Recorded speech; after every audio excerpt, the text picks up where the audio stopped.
고린도후서 9장 8절 같이 읽어볼까요? 시작.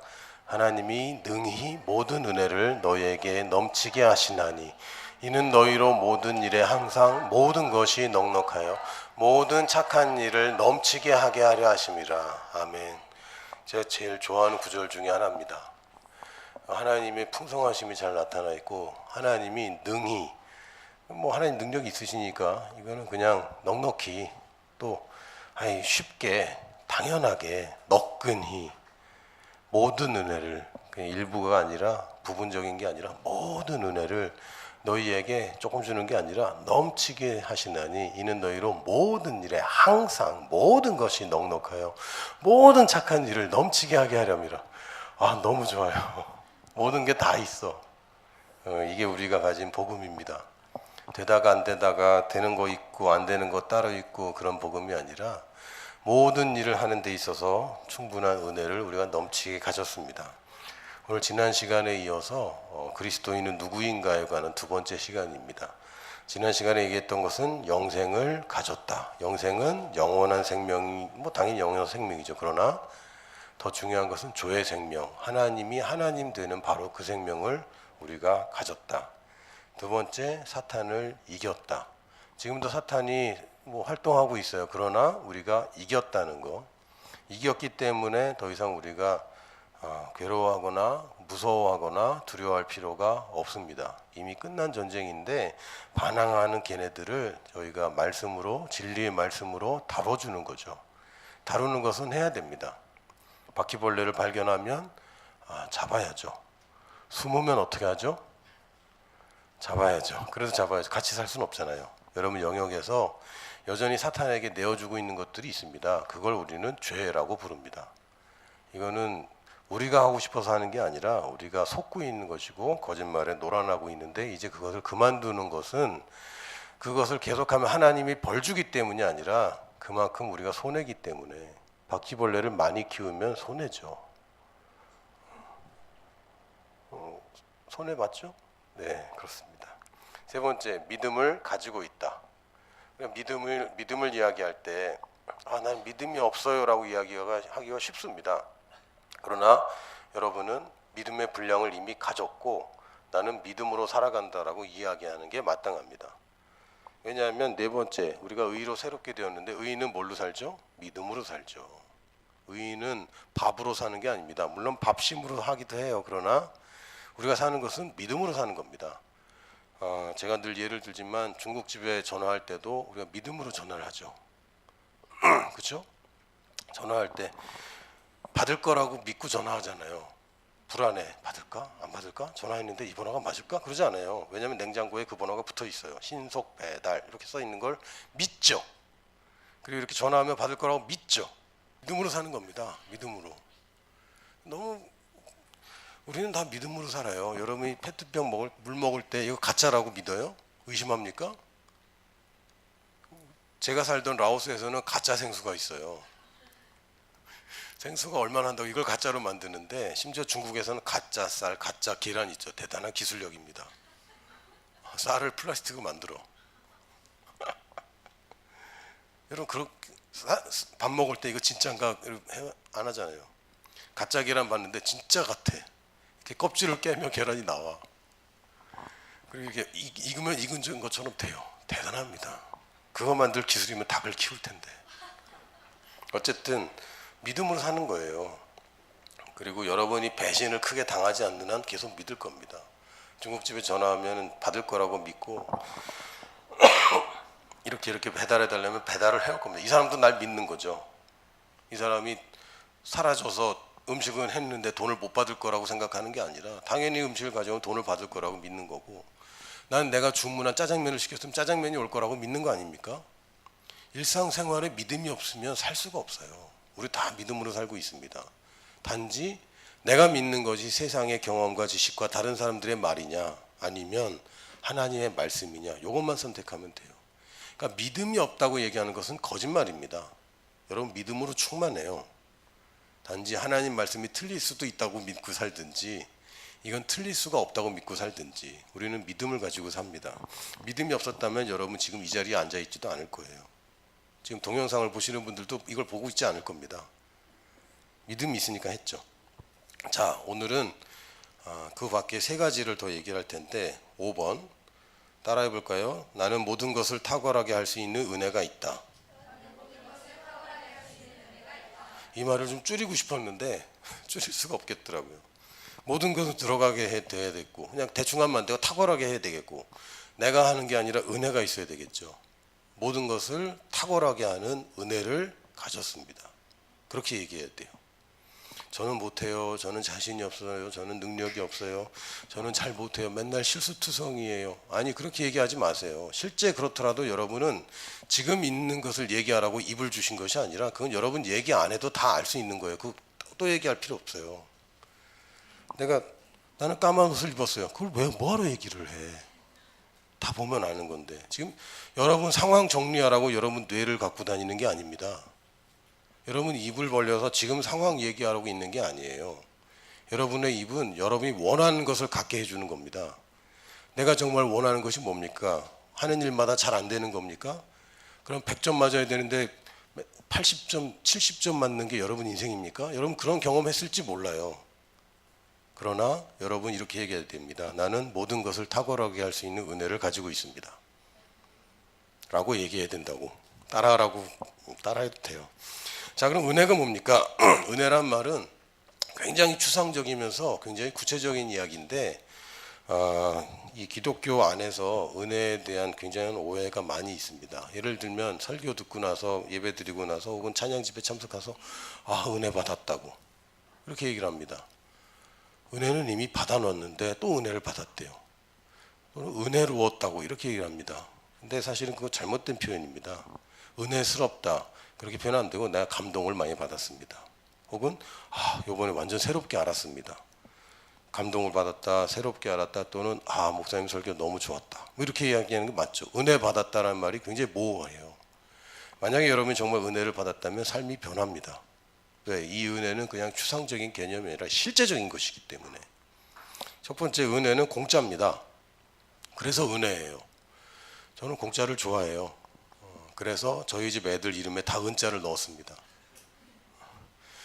앞으로 공짜로 받는 게 좋았다는 게 아니라 제가 제 인생을 돌아보면 정말 하나님 은혜였어요. 저 같은 사람이 지금 이렇게까지 살 수 있다는 거 하나님의 은혜였습니다. 저 같은 사람은 예수 안 믿기가 더 쉬운 사람이에요. 늘 뭐 의심해야 되고 꼭 따져봐야 되고 내 눈으로 확인해야 되고 그런 성향의 사람이고 합리적인 걸 좋아하고 감동받고 이런 거 아주 감동을 잘 받습니다. 그래서 경계하죠. 감동받을까 봐. 감정적으로 결정하면 안 되니까. 열이거든요. 마음이 섬세해. 그래서 이게 뭐 보통 이렇게 저는 별로 설득 안 당합니다. 날 설득하기 쉽지 않아. 막 논리 대결을 해야 돼요. 그런 사람이기 때문에 제가 예수님 믿을 것 같지 않아요. 제가 저 같은 사람 만나서 전도하려면 굉장히 힘들 거라는 거 압니다. 가끔 만나거든요. 다시는 보고 싶지 않아요. 힘들어. 전도하기 힘들어. 막 설득하려고 그러면 막 자기 논리를 막 대갖고 힘들어. 그렇다고 뭐 아예 안 들을래요. 그럼 차라리 얘기를 안 하잖아. 또 예의는 있어갖고 잘 들어. 그래갖고 예수님 믿을래? 안 믿을래? 막 3시간 동안 설명했는데 진짜 그런 적이 있어요. 그 천지 창조부터 시작해서 마지막 때까지 3시간 동안 계속 질문해서 계속 다 대답해 줬거든. 예수님 믿을래? 그랬더니 싫대. 그런 사람인데 정말 은혜로 구원받았어요. 저 같은 사람이 구원받는 것은 불가능합니다. 제가 의인이 되는 것도 불가능합니다. 나는 나를 알아요. 내가 뭐가 문제가 있고 여전히 뭐가 잘못되는지 난 알아요. 그런데 이런 사람이 하나님의 은혜가 없으면 어떻게 구원받고 어떻게 살아갑니까? 제가 지금 행복이라는 사치를 누리고 있어요. 저 같은 사람은 행복하면 안 되는 사람이에요. 근데 저는 행복해요. 다 하나님의 은혜입니다. 저는 감사해서 제가 결심한 게 있습니다. 결혼해서 아기를 낳으면 다 은자 돌림으로 할 거예요. 사실 제 자녀들 그 돌림자는 리얼자예요. 리얼. 근데 제가 저희 아버지한테 얘기했어요. 선친께 저는 그냥 제 마음대로 합니다. 제가 차남이니까 그냥 제 마음대로 할게요. 그래서 아버님이 가만히 계셨어요. 그래서 내가 내 마음대로 이름을 다 줬어요. 우리 4명 이름을 제가 다 지었습니다. 은지아를 꼭 넣고 싶었어요. 왜? 그거 기억하고 싶었어요. 지금 내가 사는 거 다 하나님의 은혜다. 내가 한 게 아무것도 없고 내가 열심히 하려고 노력했던 걸 내가 내 스스로 하려고 했던 건 될 때도 있고 안 될 때도 있어요. 그러나 하나님의 은혜는 막강합니다. 하나님의 은혜는 실제적인 능력이기 때문에 이게 막강합니다. 저는 그래서 은혜 가운데 살아요. 이건 좀 개인적인 겁니다. 굉장히 개인적인 거고 여러분은 다를 수도 있어요. 여러분은 하나님께 이렇게 이렇게 그 다른 응답을 받을 수 있는데 저는 굉장히 개인적인 경험을 지난주에 했어요. 별거 아닙니다. 별거 아니라 또 집사람이 들으면 또 당신 에로건트하다 이럴지 모르겠는데 이렇게 성경 읽으면 이렇게 알게 되는 게 많은지 모르겠어. 이런 거야. 뭐 성경 읽으면 자꾸 새로운 걸 알게 돼요. 그래서 제가 그냥 이렇게 물어봤어요. 하나님, 난 왜 이렇게 많이 알까? 난 왜 이렇게 잘 알죠? 읽으면 자꾸 새로운 게 보여요. 자꾸 지금까지 몰랐던 게 자꾸 보여. 성경 읽기가 두려워. 막 성경이 예전에는 전혀 몰랐던 게 설교하다가 그냥 알게 되고 말씀 전하는데 막 깨달아서 막 그 설교해. 그래서 사람들이 놀래. 나도 놀래. 나 몰랐는데 막 이러면서. 근데 하나님이 나한테 감동을 주셨어요. 난 네가 좋아. 이렇게 말씀하시는 거예요. 난 네가 좋다고. 이게 이유가 없는 겁니다. 은혜에는. 하나님 그냥 날 좋아해. 저는 못생겼는데요. 근데 좋아해. 저는 이것도 못하는데요. 근데 좋아해. 하나님 솔직히 내가 착해서 하나님이 알려준다고 생각합니까? 솔직히 내가 착한 캐릭터는 아니잖아. 착하고 성도 여러분 할렐루야. 오늘도 여러분의 얼굴을 뵈니 천사들의 얼굴을 보는 것 같아요. 할렐루야. 이런 캐릭터 아니잖아. 니들 왔니? 이런 캐릭터인데 하나님이 잘 알려주세요. 저한테 정말 뭐 희한한 것도 알려주시고 정말 알아야 될 것, 몰라도 될 것도 알려주시고 가끔 이렇게 알려주시는데 왜 하나님이 나한테 이렇게 알려줄까? 그랬는데 감동이 그냥 난 네가 좋아 라는 감동이 오는 거예요. 이건 은혜입니다. 좋아한다는데 뭐 어떡하겠어. 우리 애들은 왜 핑크를 좋아할까? 근데 핑크를 좋아해요. 그게 좋대. 뭐 할 수 없지 뭐. 큰아들은 쌀국수를 좋아해요. 이유가 없어요. 쌀국수가 좋대. 그럼 쌀국수는 좋은 거죠. 하나님이 날 좋아합니다. 그 이유 없이. 은혜는 이유와 조건이 없습니다. 그래서 복음이에요. 만약에 이유가 있고 조건이 있다면 그걸 만족시킬 사람이 지구상에 누가 있겠습니까? 하나님을 만족시키고 하나님의 공의를 만족시킬 사람이 지구상에 누가 있겠습니까? 오직 한 사람이 있었는데 그게 예수님이었고 그 예수님이 그걸 버렸어요. 왜? 그걸 우리한테 전해주려고 자기 걸 내려놨습니다. 그래서 이제는 누구나 값없이 그 은혜를 취할 수 있어요. 근데 이 은혜는 그런 공짜 선물의 개념도 있지만 또 한편으로는 밖으로 표출되는 영적인 능력입니다. 은혜를 끼치는 거죠. 실제적인 겁니다. 은혜는. 은혜가 있는 사람은 실제로 영향력을 가집니다. 내가 말을 잘해서 영향력을 끼치는 게 아니라 은혜가 있으면 영향력을 끼칩니다. 가끔 이럴 때 있어요. 저도 이제 집회에 참석하고 집회에 뭐 설교하고 그러면 제가 볼 때는 목사님 무슨 얘기를 하나 도대체. 나는 왜 이 얘기했다 저 얘기했다 하는지 몰라. 근데 나중에 반응 은혜 많이 받았대. 뭐지? 별로 깔끔하지도 않고 장황하고 길고 했던 얘기 계속하고 논리적인 비약이 심하고 내 기준에서. 근데 사람들은 은혜를 받았다는 거예요. 저 개인적으로도 지난 청소년 캠프 때 제가 마지막 설교를 했거든요. 이 마지막 설교가 안 좋은 점이 있어. 두 가지가 있는데요. 첫 번째, 그 동영상에 안 나와요. 동영상은 그 전날 밤에 다 편집을 하거든. 나중에 동영상 이렇게 보면 마지막 설교자는 코빼기도 안 보이죠. 마치 거기 존재하지 않았던 것처럼. 두 번째, 수련회 날 밤에 애들 다 뭐 할까요? 뭘 하는지 모르겠지만 일단 잠은 안 자. 뭔가를 해요. 잠은 안 자고 뭔가를 해요. 그리고 그 다음 날에 이제 마지막 설교 시간에 자는 거죠.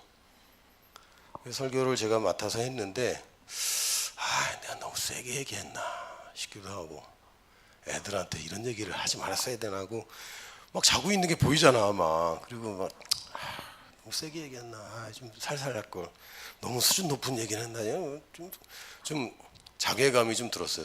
전 설교하고 나면 기분이 다 안 좋아요. 설교하고 나서 잘했어 뭐 이런 적이 별로 없어.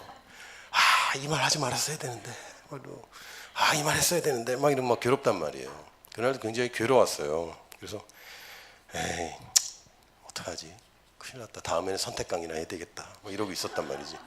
다음엔 부르면 다 사양해야지, 실제로 그런 마음이 있었단 말이죠. 근데 수요일 날 그 청소년 그 수련회 했던 간증들을 했는데 집사람이 집에 와서 얘기하더라고요. 아니 간증마다 다 당신 언급하대.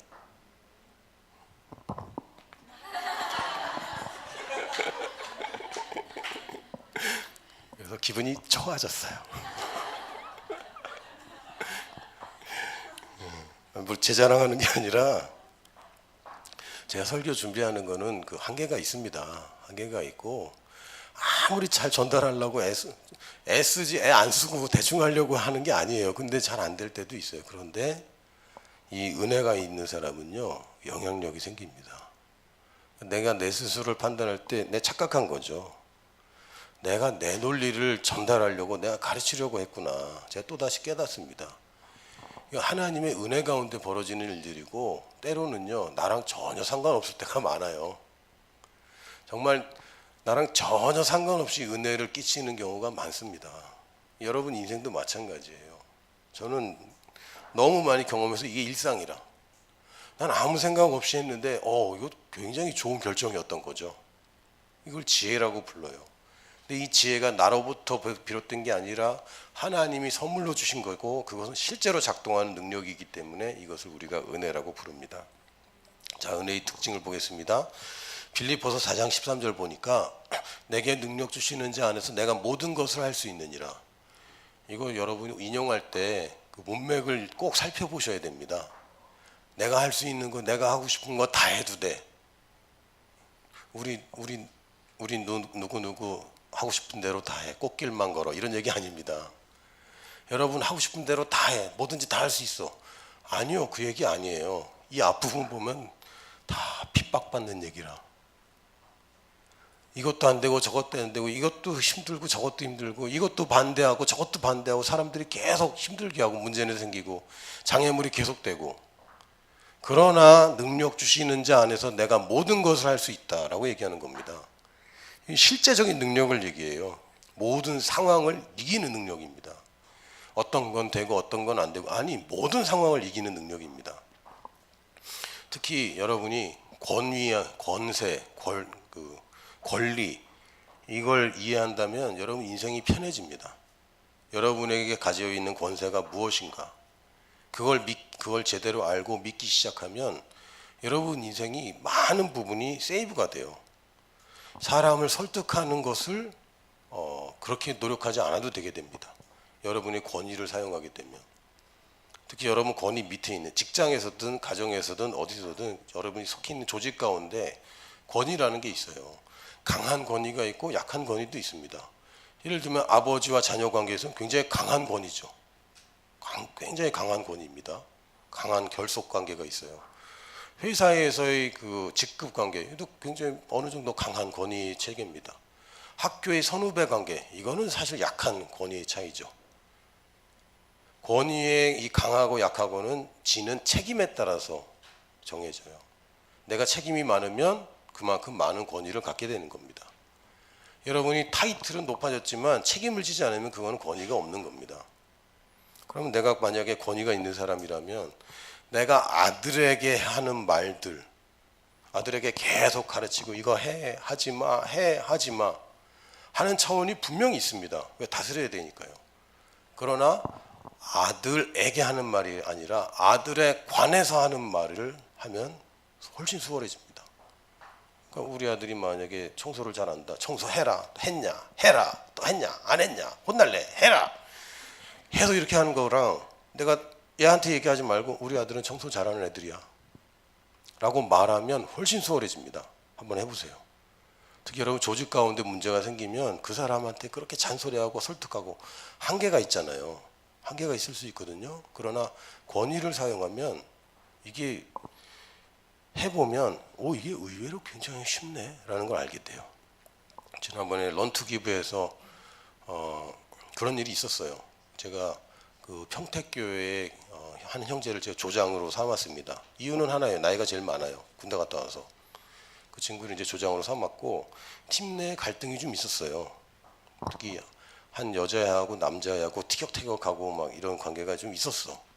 그거 걔네들이 보면 안 되는데 이거 안 보겠지. 이름은 얘기 안 했습니다. 네, 뭐 그런 게 있었어요. 근데 얘가 조장이니까 자기가 책임감을 느끼는데 이게 안 되는 거예요. 얘를 얘기해도 얘는 자기가 뭐 잘못했냐 뭐 이러고 있고, 얘를 하면 자기도 뭘 잘못했냐 이러고 있고, 이러고 있는 거죠. 그래서 저한테까지 상담을 한 거예요. 그래서 그래 네가 할 것은 다 했니? 그래서 자기는 이제 다 했대. 자기가 설득하는 것이 이제 끝났대. 그러면은 이렇게 해봐. 걔네들한테 얘기하는 거 이제 그만하고 내가 너한테 권위를 위임했잖아. 네가 조장이잖아. 그러면 얘네들에 관해서 네가 고백을 바꿔봐. 그래서 내가 오늘 밤에도 내가 리더니까 최종 권위자니까 나도 그렇게 얘기할 거고 평안이 있을 거라고 화평해지고 서로 이해하게 되고 소통이 될 거라고 내가 얘기할 테니까 너도 그렇게 얘기를 해라. 그리고 와서 저는 잤어요. 저는 그런 거 불안해하지 않습니다. 그리고 바로 잤어요. 아침에 일어났더니 그날 밤에 고백하자마자 5분 내에 해결이 다 됐어요. 의외로 쉽습니다. 이게. 왜? 이게 질서기 때문에. 백부장이 이렇게 얘기했잖아요. 나도 남의 수하에 있는 자라 예수님 말씀만 하시라고. 내가 시키면 다 하는 거라고. 예수님 나으라고 얘기하면 다 되는 거라고. 그렇게 얘기했습니다. 그런데 예수님이 와 유대에서 이런 믿음 처음 봤다 그러면서 칭찬했죠. 이게 믿음이에요. 권위에 대한 것도 여러분이 잘 사용할 수 있습니다. 모든 상황을 이기는 능력을 우리에게 주셨습니다. 여러분이 이깁니다. 도망가지 않으면 무조건 이깁니다. 그리고 만약에 도망가더라도 피할 길을 주십니다. 그게 하나님의 방식이에요. 절대 여러분 패배하지 않습니다. 지금 한 골, 두 골 먹을 수 있어. 그러나 경기는 이깁니다. 내가 끝났다고 할 때까지 끝난 게 아니에요. 모든 상황을 이기는 것은 여러분이 은혜 가운데 있다는 것이고, 여러분 은혜가 공짜로 주어진 나와 상관없는 거라면 모든 상황을 이기는 힘도 여러분의 자신의 능력과 상관없습니다. 여러분 믿음으로 그 은혜를 취하면 여러분 모든 상황을 이기게 됩니다. 한 번만 이겨보면 돼. 한 번만. 그럼 그 다음부터 이기는 게 굉장히 수월해요. 왜 어렵냐면 계속 도망만 다녀하고 한 번도 대면하지 않았다면 앞으로도 그렇게 힘들 거예요. 한 번은 결단을 하고 여러분이 대면해야 됩니다. 여러분의 문제가 무엇이든지 상황이 무엇이든지 근본적인 것과 대면을 해야 돼요. 남 탓하는 거 그만하고 상황 탓하는 거 그만하고 이것은 내가 이길 수 있는데 지금까지 내가 피했구나. 이 괴로움을 내가 도망 다녔구나. 대면해야 됩니다. 대면하고 이기세요. 하나의 승리가 다음 승리를 가져올 겁니다. 자, 또 은혜 가운데 은혜는 공짜로 주는 거지만 은혜의 역량을 키울 수 있습니다. 영향력을 키울 수 있어요. 이거 능력은 늘 자라납니다. 능력이라고 얘기하면 힘이라고 얘기하면 작은 것과 큰 것이 있고 키울 수 있다는 걸 얘기해요. 여러분이 성장하고 발전하며 승진해야 되는 분야가 바로 이 은혜입니다. 여러분이 은혜 가운데 성장할 수 있고 은혜 가운데 사는 것, 은혜로 사는 것, 그리고 남에게 은혜를 끼치는 것, 발전하고 확장되고 승진됩니다. 승진이란 거 별거 아니에요. 여러분 역량이 증가하면 승진됩니다. 여러분이 하기 싫어도 사장님이 바보가 아니면 여러분 승진시킵니다. 일을 잘하고 보는 눈이 넓고 안 시킨 것까지 하는데 왜 얘를 말단에 그냥 둡니까? 더 큰 일을 맡기면 내가 수월해지는데. 그렇죠? 일을 잘하는데 왜 자꾸 더 중요하고 어려운 일을 맡겨야죠. 그럼 내가 수월해진단 말이에요. 왜 자꾸 나한테 그거 시키는데 가만 보니까 쟤는 좀 더 어려운 거 시켜도 되겠네. 그럼 얘를 승진시키죠. 간단한 겁니다. 여러분이 지금 하고 있는 일에 허덕거리고 있다면 아직은 승진할 때가 아닙니다.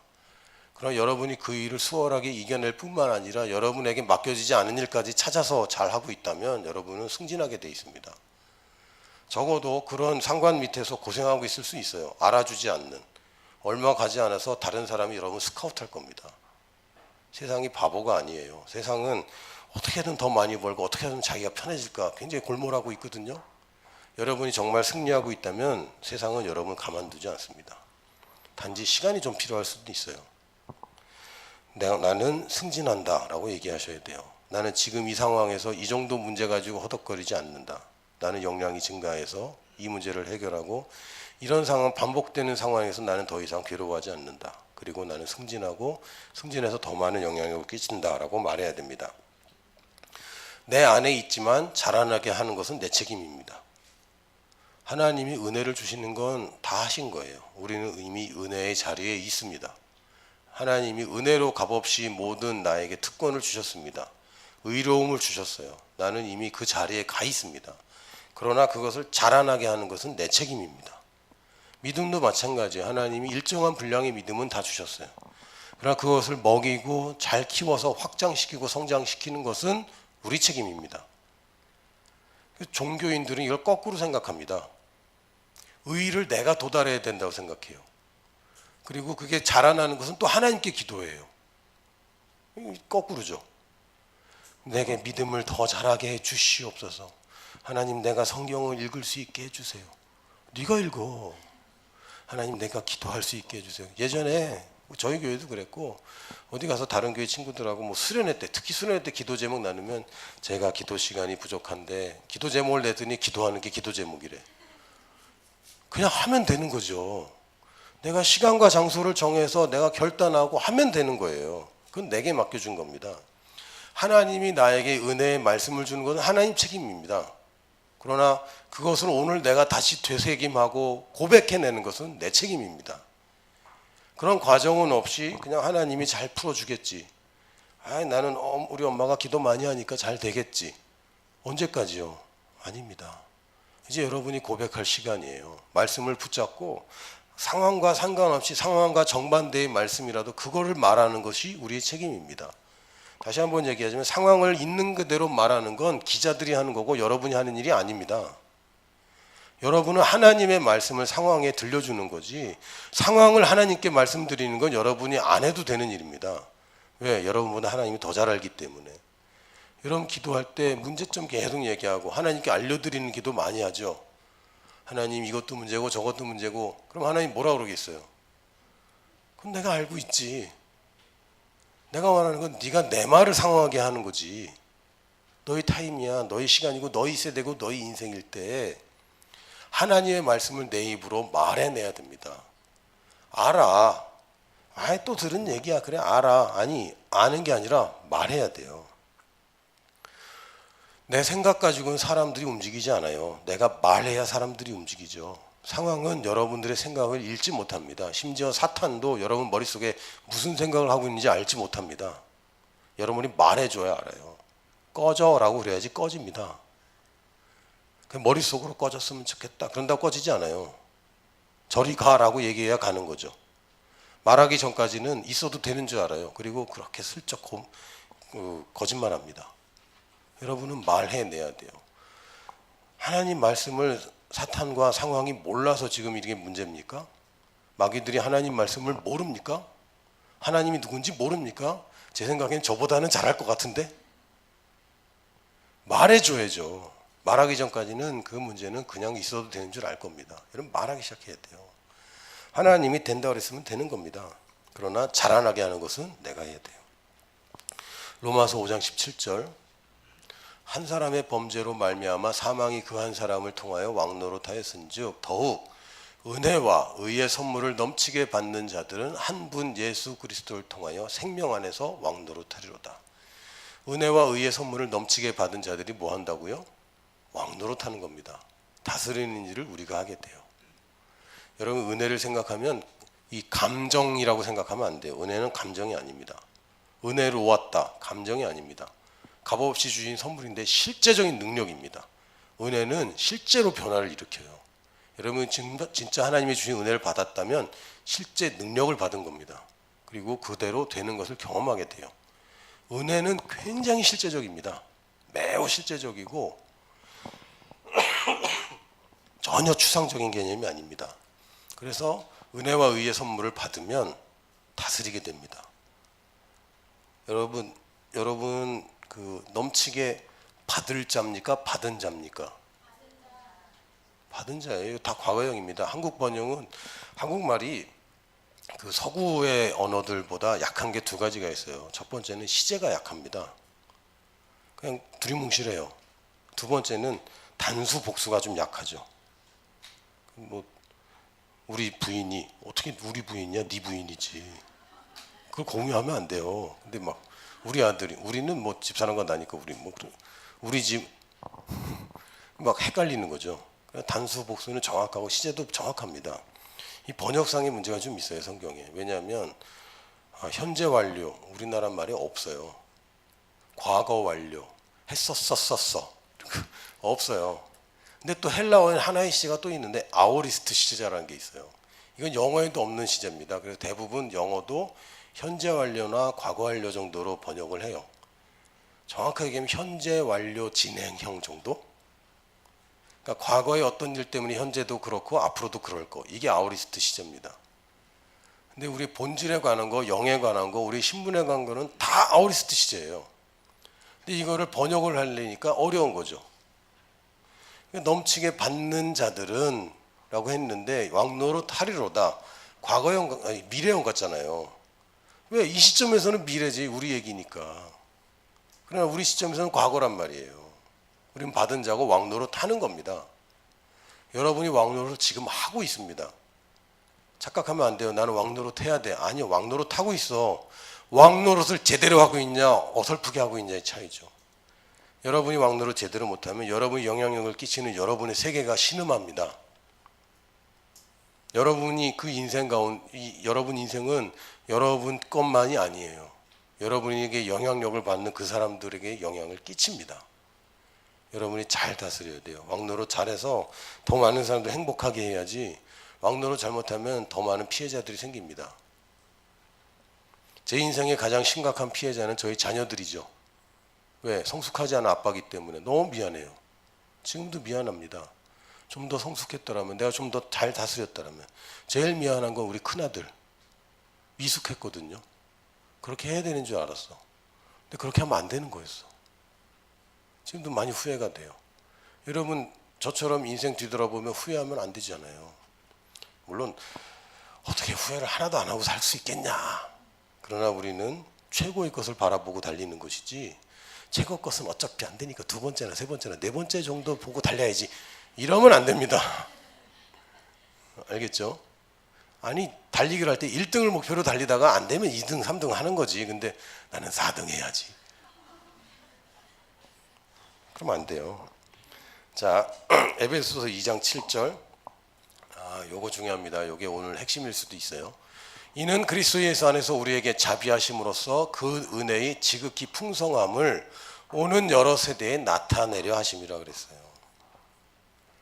하나님이 은혜를 주시는 것은 내가 풍성하게 잘 먹고 잘 살고 하는 일마다 잘 되고 그거는 그냥 부분입니다. 그건 당연히 따라오는 거예요. 목적이 뭡니까? 내게 은혜가 풍성한 이 삶이 보여져서 사람들로 하여금 와 우리 주님이 은혜가 풍성한 분이구나 라는 것을 알리는 것이 내게 주신 은혜의 풍성함입니다. 아멘. 왜 넘쳐야 됩니까? 넘쳐야 다른 사람도 보이니까요. 불투명한 그릇에 물이 담겨 있으면 얼마나 담겨 있는지 몰라요. 넘치면 알죠. 가득 찼다는 걸. 우리 인생이 넘치는 삶입니다. 왜요? 다른 사람들에게 영향을 끼치기 위해서. 우리가 풍성한 은혜를 경험하며 살아야 됩니다. 나만 잘 되는 게 아니라 그걸 봐야 다른 사람도 주님이 은혜가 풍성한 분이구나라고 인정하게 되고 이것을 우리가 찬양이라고 부르고 예배라고 부르는 겁니다. 나 혼자 그냥 좋은 주님 만났어. 쉿 얘기하지 마. 이게 아니죠. 더 많은 사람들이 알려줘서 그냥 말로만 우리 주님은 은혜가 풍성하시대. 이거는 복된 소식이래. 예수님이 부활하셔서 나를 구원하셨대가 아니라 여러분 삶이, 여러분의 말이, 여러분의 생각과 태도가 이 복음을 전하는 겁니다. 왜? 내가 그렇게 사니까. 그럼 그렇게 살기 전까지는 아무 말 하면 안 되네요. 아니, 언제 네 자랑하라고 그랬어. 주님의 은혜를 자랑해야죠. 값없는 그 은혜를 자랑하는 것, 그 풍성하심이 자랑되는 것, 그게 우리 인생입니다. 여러분의 은혜가 충만한 삶을 살게 되는데 그것은 여러분을 통해서 더 많은 사람이 우리 주님이 얼마나 좋은지를 알게 될 겁니다. 자, 이번 6번째 이야기를 합니다. 법적이며 실제적인 아들이다. 로마서 8장 15절. 이거 오해가 굉장히 많아요. 너희는 다시 무서워하는 종의 영을 받지 아니하고 양자의 영을 받았으므로 우리가 아빠 아버지라고 부르짖느니라. 이렇게 표현했습니다. 양자의 영이라고 그러니까 다 자기가 양자와 양녀가 된 줄 알아요. 그러니까 나는 친아들은 아니야. 이런 생각하고 있는 거죠. 예수님은 친아들, 나는 친딸은 아니지. 예수님과 비교하면 나는 친딸은 아니지. 나는 양녀지. 원래 자격이 없고 다 안 되는데 그냥 은혜로 그냥 아들이라고 불러주는 거지, 딸이라고 불러주는 거지라고 사람들이 생각합니다. 이 번역상에 참 어려운 점인데요. 이게 양자의 영이라고 표현되어 있지만 이거는 정확히 번역하면 아들로 삼은 영 이렇게 하면 맞습니다. 아들로 둔 영 이런 뜻이에요. 사실 근데 그거를 한국말로 번역하니까 그거 양자죠. 왜 인간 세계에서 남의 아들인데 내 아들로 만들어 버렸어. 이런 일은 불가능하잖아요. 육신의 아들은 불가능합니다. 그러나 영은 양자로 둔 것이 불가능합니다. 하나님의 영으로 거듭났는데 그냥 양자야. 법적으로는 아들이지만 생물학적으로 아들이 아니야. 불가능합니다. 영적인 아들은 그게 불가능해요. 마치 여러분 혹시 애완동물 키우나요? 엄마 왔다 이런 사람 있어요? 또는 언니 왔다 이러잖아요. 개 보고 안 돼 그러지 마. 나 그런 드라마나 이런 거 보면 마음이 불편해요. 어떻게 저랑랑 나랑 동급이야. 우리는 가족 관계는 될 수 없어. 가족 같은 관계는 되죠. 가족 같은 관계는 되는데 띄어쓰기 잘해야 됩니다. 가족 같은 관계는 되는데 가족이 될 수는 없어요. 근데 사람들이 다 그렇게 생각하는 거지. 하나님과 가족 같은 관계야. 가족은 아니지. 내가 감히 예수님과 나랑 동급이라고 이단이지. 이런 생각을 합니다. 근데 영적으로 하나님의 영에 차별이 있습니까? 네가 가진 영과 예수님이 가진 영이 달라? 어떻게 다를 수 있어? 하나님이 차별적으로 줘? 구원할 때 야 A급 보내라. 쟤는 C급이면 충분히 구원할 만한 애야. 왜? 착하니까. 거꾸로 쟤는 그냥 C급 보내도 구원받아.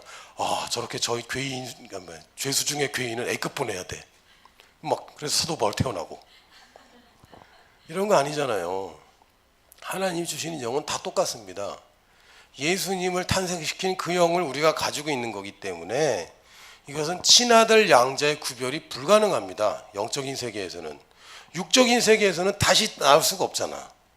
그러니까 그냥 양자예요. 친아들 아닌 의붓아들 이런 생각밖에 못해요. 그러나 영의 세계에서는 하나님의 영이 아니고서 우리를 거듭나게 할 수가 없어요. 그래서 우리가 아들의 영을 가졌다, 아들로 삼은 영을 받았으므로 이렇게 해야 되는데 번역을 양자로 가는 바람에 우리나라 말은 양자하면 친아들 아니라는 얘기잖아. 그러니까 자꾸 친아들 아닌 개념이에요. 우리나라 말이 참 반어적인 게 많아요. 개 같다 그럼 개입니까 아닙니까? 개 같지만 개는 아니란 얘기잖아요. 그러니까 그 아들과 같다 그러면 그 아들은 아니란 얘기네 이러는 거죠. 아들로 삼은 그 영을 받았습니다. 번역을 어덥션이라는 단어밖에는 인간 세계에서는 이게 남의 아들을 내 아들로 만드는 게 어떻게 자연 세계에서 불가능하잖아. 그래서 어덥션, 입양이라는 단어를 썼고, 근데 헬라어 원어에는 아주 독특한 단어를 썼어요. 아들로 삼은 이런 표현입니다. 그러니까 보세요. 그러니까 아빠 아버지라고 부르진다고 그러죠. 원래 그 새엄마 새아빠 하면은 아빠 엄마 안 나오죠. 잘 아줌마 이렇게 나오지.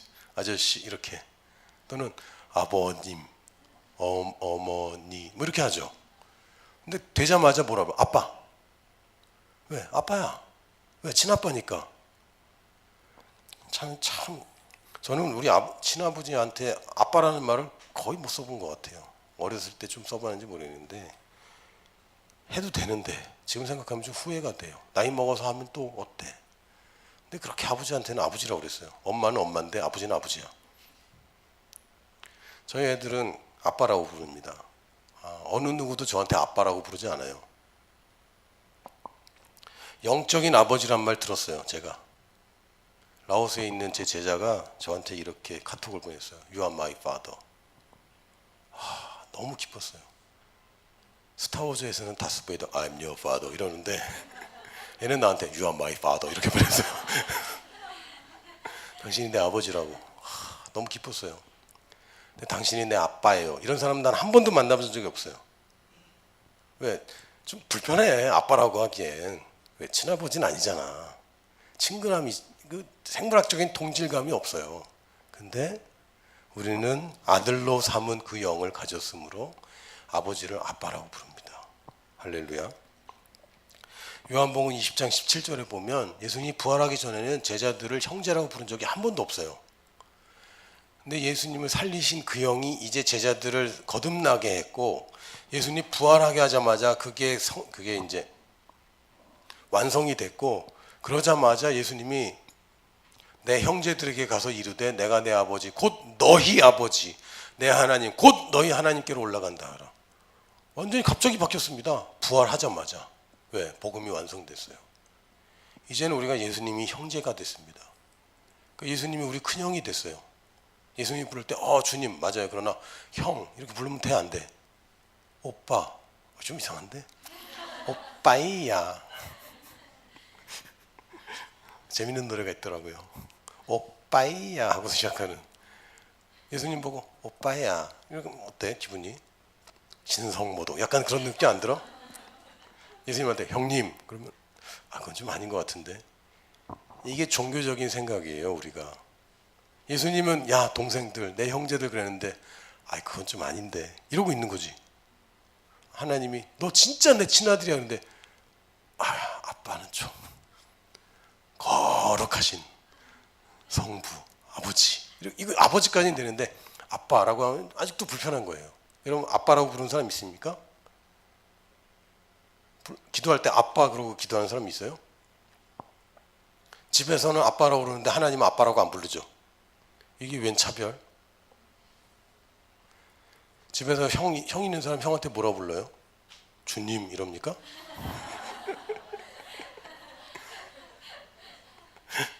근데 형님한테 형님이라고 뭐 아버지를 아버지라 부르지 않고 형을 형이라 부르지 않고 홍길동이야 아주. 자 히브리서 2장 11절 보니까 거룩하게 하시는 이 누굽니까? 예수 그리스도입니다. 그분이 우리를 거룩하게 했죠. 거룩한 그분이 다 뒤집어 써서 이제 우리를 거룩하게 했습니다. 거룩하게 하신 이와 거룩하게 함을 입은 자들 누구예요? 우리죠. 다 한 근원에서 난지라 그랬어요. 그러므로 형제라 부르시기를 부끄러워하지 아니하시고, 예수님이 나보고 동생이라고 부르는데 부끄럽지 않대. 나이가 2000살 차이 나는데 2000년 할아버지가 나보고 동생이라고 그러는 거죠. 근데 부끄럽지 않다고. 여러분 솔직히 가족 부끄러운 적 있지? 없어? 끄떡거리지 마. 표현하지 않아도 돼요. 괜찮아. 나 자기만 알고 있어. 가족 부끄러운 적 있었지? 근데 예수님이 날 부끄러워하지 않는데. 와. 여러분 내가 부끄럽습니까? 왜요? 잘 모르니까. 니들은 날 잘 모르잖아. 우리 집사람은 내가 부끄러운 적 있을 거야. 대답하지 마. 왜? 다 아니까. 속속들이 다 알잖아요. 저것도 저거 가식적이고 저거 자기도 못하는 설교하고 있고 부끄러울 때 있을 거란 말이에요. 실제로. 예수님이 나를 잘 알아요. 너무너무 잘 알아. 근데 예수님은 부끄러워하지 않겠대. 부끄러움을 참는 거 아닙니다. 부끄럽지만 할 수 없어. 인정해줘야 돼. 이게 아니고 예수님은 나를 영으로 보고 내 동생, 우리 아버지한테서 나온 내 동생, 사랑하는 내 동생, 우리 아버지 닮은 내 동생, 나도 아버지 닮고 쟤도 아버지 닮고 나랑 똑같이 생긴 내 동생으로 보는데 우리 자꾸 부끄럽다고 그러는 거죠. 부끄럽다고. 아니야. 그런 거 아니야. 예수님도 날 부끄러워하지 않는데 내가 왜 예수님을 부끄러워해야 돼요? 여러분 예수님 부끄러워할 때 있잖아요. 근데 예수님 정말 부끄러운 존재입니까? 이 세상 예수님 같은 사람이 어디 있어? 최고 아닙니까? 흠없고 온전하고 정말 너무 멋있고. 근데 그게 우리 형님인데, 여러분 형님 자랑, 오빠 자랑 하는 거예요. 대단한 거 아닙니다. 네 자랑하라는 게 아니야. 오빠 자랑하고 형님 자랑하는 거죠. 저는 저희 형 자랑스러워요. 우리 형 서울대야. 자랑스러워. 난 아니야. 우리 형 서울대야. 우리 형 공부 잘해요. 지금도 잘해요. 그래서 지금도 공부해요. 지금 박사과정 한대. 자랑스러워요. 왜? 잘하니까. 열심히 하니까. 집중력이 대단해요. TV를 딱 보면은 누가 말 시켜도 못 들어. 입을 허벌리 그렇게 몰입해갖고 우리 형이랑 TV 보면 막 이제 같이 그 추석 때문에 영화 나오잖아요. 막 미스테리한 거 막 나오잖아. 몰입해갖고 나한테 물어봐요. 야, 범인이 누구냐? 나도 모르지. 처음 보는데. 야, 왜 저렇게 되는 거냐? 아니, 나도 모르지. 막 몰입해갖고 막. 우리 형 좋은 형입니다. 우리 형 부끄러운 부분이 있을까요? 있겠죠. 내가 알까? 알지. 그런데도 자랑하잖아요. 좋은 거 있으면. 근데 예수님은 부끄러운 부분이 없어요. 예수님은 나를 부끄러워하지 않습니다. 네가 널 부끄러워하지. 잘못된 시각이에요. 내가 지금 잘못 보고 있는 겁니다. 예수님이 부끄럽지 않다면 부끄럽지 않은 겁니다. 예수님의 시각은 늘 옳아요. 예수님이 가치가 있다고 한 거면 가치가 있는 겁니다. 여러분 인생에 가치 있다고 생각하는 거 진짜야? 장담할 수 있어요? 살아봤어? 못 살아봤잖아. 예수님이 가치 있다고 한 거, 하나님 말씀에 가치가 있다고 한 거, 그게 진짜입니다. 그걸 붙잡아야 돼요. 그건 팔면 안 돼. 다른 건 다 팔아치워야 돼. 할렐루야. 자, 했죠. 그래서 우리가 하나님의 아들, 하나님의 딸 이런 표현을 할 때는 유전자 수준에서 변화된 것을 믿어야 됩니다. 철저하게. 이것을 믿으면요, 믿으면 믿을수록 죄 안 짓습니다. 죄를 안 지으면 하나님의 아들처럼 되는 게 아니라 내가 정말 유전적으로 하나님의 아들이라는 걸 믿기 시작하면 죄 안 짓습니다. 내가 이걸 왜 하고 있어? 나는 하나님의 아들인데. 아니, 내가 누군데 왜 거짓말을 해? 거짓말은 약자들이 하는 거예요. 강자는 거짓말 안 합니다. 그냥 정면 돌파하죠. 왜 거짓말을 해? 죄진 게 없는데. 죄 졌으니까 거짓말하지. 힘이 있는데 왜 거짓말합니까? 아이씨, 그래서 뭐 이러면 되는데. 뭘 거짓말에 사기를 칩니까? 내놔 그러면 되는데. 힘이 있는데.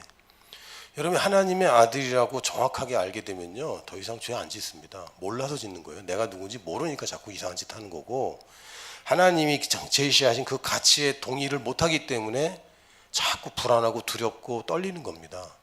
하나님 말씀대로 산다라고 하면 무슨 생각이 듭니까? 정말 행복한 생각이 듭니까? 아니면 부담스럽습니까? 하나님 말씀대로만 살아야 돼 그러면 재미없겠다 이런 생각 안 들어? 모든 재미있는 거 다 버려야지. 이거 착각하는 거라고요. 체크해 보세요. 정말 하나님의 말대로 사는 사람들 한번 그려보세요. 누가 있는가? 여러분이 알고 있는 가장 믿음에 가장 좋다고 모든 걸 다 버리고 이 일선에 뛴 사람 누가 있는지 한번 생각해 보세요. 그리고 그 생각하면 나는 싫어. 착각입니다. 그 사람과 여러분이 다른 게 없어요. 근데 저렇게 하면 재미가 없을 것 같고 힘들 것 같아. 이게 안 믿는 거라니까.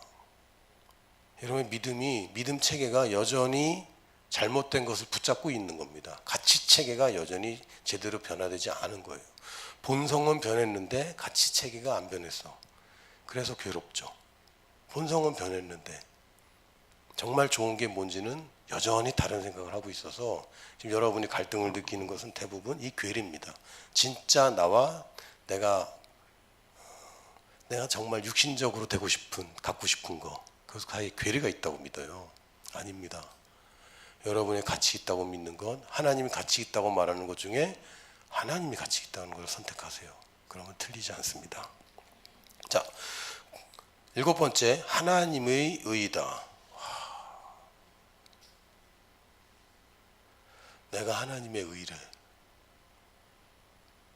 고린도후서 5장 21절 볼까요? 하나님이 죄를 알지도 못하시니, 예수님이죠. 우리를 대신하여 죄로 삼으신 것은 우리로 하여금 그 안에서 하나님의 의가 되게 하려 하십니다. 여기서 이제 시제 문제가 생깁니다. 의가 되게 하려는 거지 하나님이. 이렇게 표현합니다. 한국말은 시제가 참 어려워요. 하나님이 죄를 알지도 못하신 과거네요. 우리를 대신해 죄로 삼으신 과거죠. 이거 이미 벌어진 겁니다. 우리로 하여금 그 안에서 하나님의 의가 되게 하려 하시면, 이게 약간 미래 같아요. 근데 정확한 번역은 이렇게 맞습니다. 우리로 하여금 그 안에서 하나님의 의가 되었도록 하려 하셨음이라. 이렇게 해야지 맞습니다. 근데 그런 표현이 없어요. 우리나라 이름 굉장히 이상해집니다. 그래서 번역을 매끄럽게 하다 보니까 이런 결과가 나와버렸어요. 성경에는 다 과거형입니다. 아오리스트 시제로 써 있어요. 의가 되었도록 하셨던 것이다. 이렇게 해야 맞습니다. 우리는 하나님의 의가 되었습니다. 아니, 하나님께 내가 의야. 내가 그냥 의로워진 게 아니라 내가 하나님의 의가 됐습니다. 그 완벽하시고 흠없는 하나님의 의가 되었어요. 그 하나님의 공의가 누굴 통해서 나타나냐면 나를 통해서 나타납니다. 하나님이 정말 살아계시고 하나님 의롭다고 하시는 그것이 나를 통해서 드러납니다. 그래서 우리가 이런 표현, 의의 트로피다. 경기에서 이겼어요? 아니, 그건 사실이죠. 그러나 그게 뭘로 증명되고 뭘로 사람들에게 보여집니까? 트로피로. 상징적인 존재로. 빛나는 영광으로. 트로피. 내가 하나님의 영광입니다. 아니, 하나님이 나의 의죠. 아니, 네가 하나님의 의야. 내가 이런 자격이 있나요? 아니요. 은혜로. 하나님이 나를 하나님의 의로 삼으셨어요. 하나님이 나를 트로피처럼 여기십니다. 내가 성공했지. 내가 승리했지. 얘의 삶을 보면 내가 승리한 게 증명되지. 얘가 빛이 나지. 이걸 보고 사람들이 내가 이겼다는 걸 알게 되지. 이게 우리입니다. 하나님이 의롭다는 증거이고, 이걸 다른 말로 하면 우리가 세상의 빛이요 세상의 소금입니다. 세상이 누굴 보고 하나님을 압니까? 나를 보고 압니다. 따라해 볼까요? 사람들은 나를 보고 하나님을 알게 된다. 이게 납니다. 가끔 근데 내가 예수 믿는 거 드러냈다가 하나님의 영광을 가려, 이렇게 얘기를 하죠. 미안하다, 착각이다. 네가 가릴 수 있을 그런 영광이 아니야.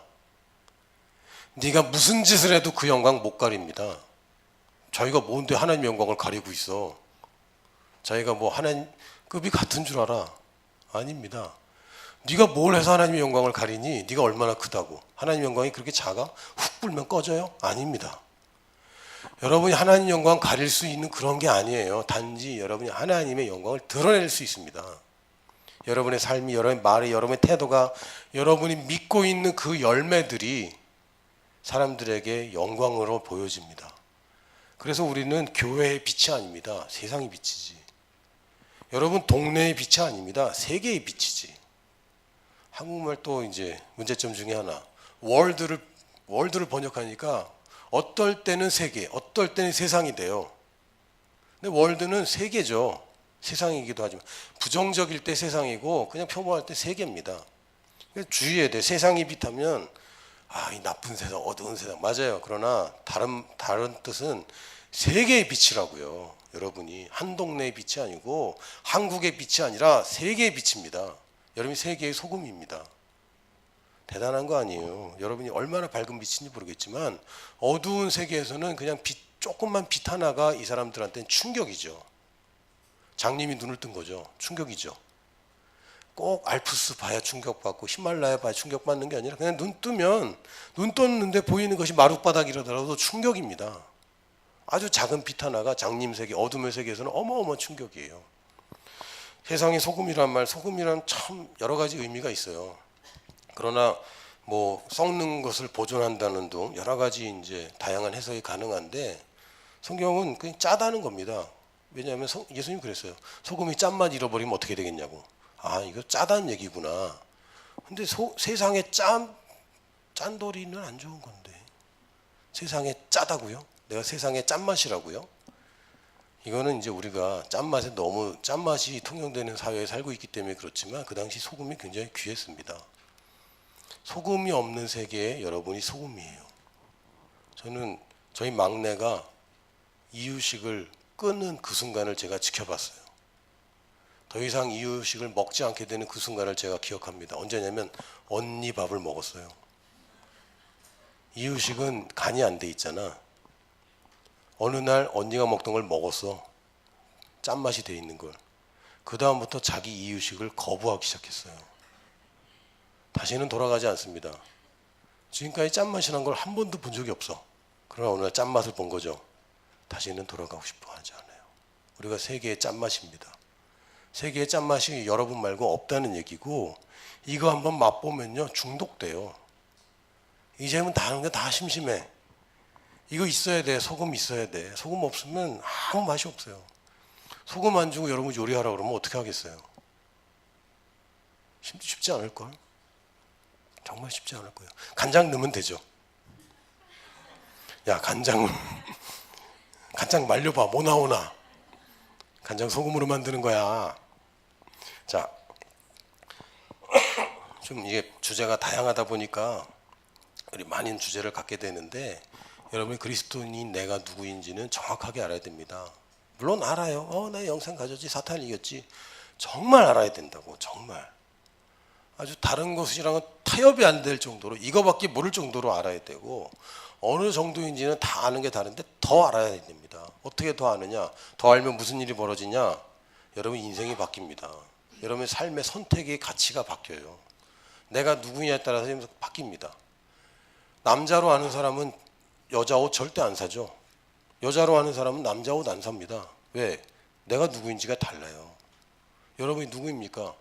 여러분이 상류층이라 생각합니까? 그럼 비싼 옷 사겠지. 돈 없어도 모았다가 비싼 옷 사겠지. 저 같은 사람은 상류층이라는 생각이 전혀 안 들어요. 그래서 비싼 옷 사면 불편해. 왜? 마인드가 그런 거예요. 마인드가. 내가 정말 하나님의 아들이다. 예수님이 우리 형님이야. 내 예수님 동생이지. 하나님 아들이라는 것보다 내가 예수님 동생이라는 게 좀 더 와닿는데? 내가 예수님 동생이야. 좋은데? 쌍둥이야 거기다가. 왜? 유전자가 같아. 일란성 쌍둥이야. 내가 예수님과 일란성 쌍둥이야. 좋은데? 정말 그걸 안 되면 어떻게 할까요? 예수님처럼 살겠죠. 예수님처럼. 예수님보다 더 큰 일 하겠죠. 왜? 난 45이니까. 예수님은 33살까지 살고 가셨지만 나한텐 더 많은 기회가 있잖아요. 더 큰 일 할 수 있어요. 왜? 쌍둥이니까. 할렐루야.